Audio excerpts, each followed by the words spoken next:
Hey crafty people, it's Tasha here with another back to basics video for WOW Embossing.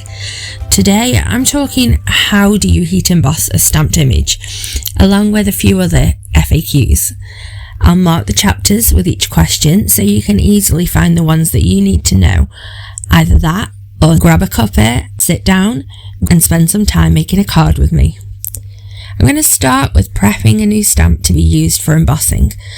I'm taking away that shine that you get on a new stamp. It's just left over from the production process and it's going to stop that ink from coating the entire surface.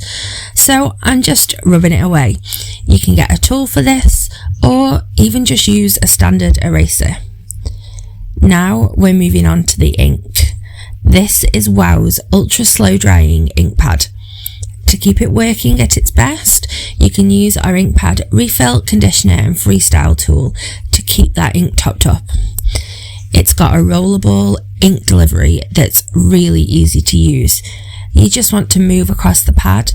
I'm showing you this in real time so you know exactly how I do it. I like to mix up a few different motions to make sure the entire thing is getting ink.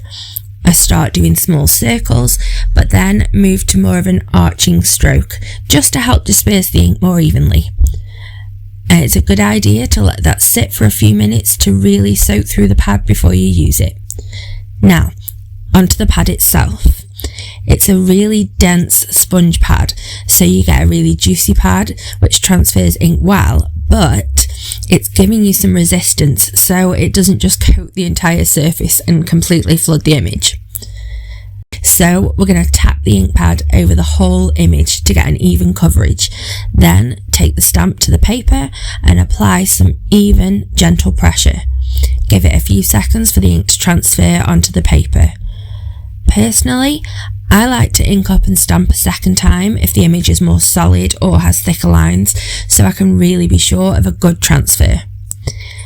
It's hard to see here on camera, but if you tilt it in the light, you can see that ink, and so you can check that your whole image is there. Now we're going to get the powder onto the image.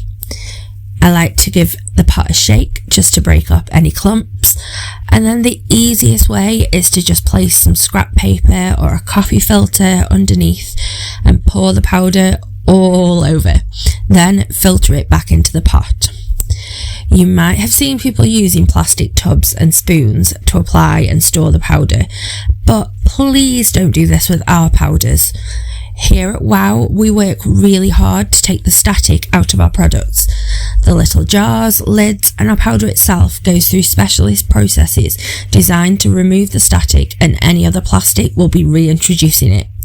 If you want to use a scoop or a spoon, then please use metal, and this will give you the best experience using our powders. Our dual speed heat tool is perfect for so many jobs in your craft room. This little kickstand will help keep your tool steady and raise the heated end off your workspace. These vents at the back draw in the air, so please don't cover them while you're using your tool. A single button will allow you to use the two different settings. Setting 1 is a lower temperature, lower power output. It's perfect for embossing glitters and for drying wet mediums. Setting 2 is going to max that heat and will melt your powders quickly, but the force of air is more likely to blow any glitters away. Heat your gun well before bringing it to your cardstock to minimise warping, but be careful where you point it because it is definitely hot enough to burn. We recommend you hold the gun around 1.5 inches from your cardstock and keep it moving to get even melting, and again avoid that warping. Can you see that dull patch on my image? That part there isn't cooked, so if you tilt your embossing in a light, you can see any areas that need a bit more time. I like to slot my gun into this silicone pocket, and I made a hole at the top so I can just hang it on my pegboard. It's designed for hair tools, but it works perfectly here, and it was really cheap. I talked about the anti-static, and that means our powders won't stick to any static in your paper, but that won't stop them sticking to any moisture that's present. So if you're in a high humidity environment, you might still need to use a powder tool to get the best results. I use one only if I've been handling the cardstock quite a lot, because any oils transferred from your skin will attract that powder too. Repeat all of the same steps to add the next part of our image. You might come across these white bits in your powders. They are completely normal and they won't affect your image at all. They're part of our super special process for making the very best embossing powders in the world, but they will completely disappear once you heat the powder. You can swipe away any stray bits of powder with a dry paintbrush, but if you accidentally knock or smudge your image, like I just did, you can just add a bit more powder. Our ink really is ultra slow drying, so you've got plenty of time to reapply. No matter how hard you try, when you're adding layers of embossing like this, that much heat will warp your cardstock a bit, but you can reduce it by evenly heating from both the front and the back, and then a strong adhesive will tame the rest. I've finished my card with an embossed sentiment, and all of the supplies I used will be linked in the description box. You might have noticed these letters on our packaging. These refer to the type of coverage.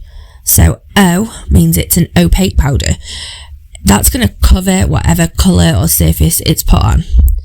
T means it's got a translucent base, so it's going to look different depending on what you put it on, and these powders won't show up against darker background.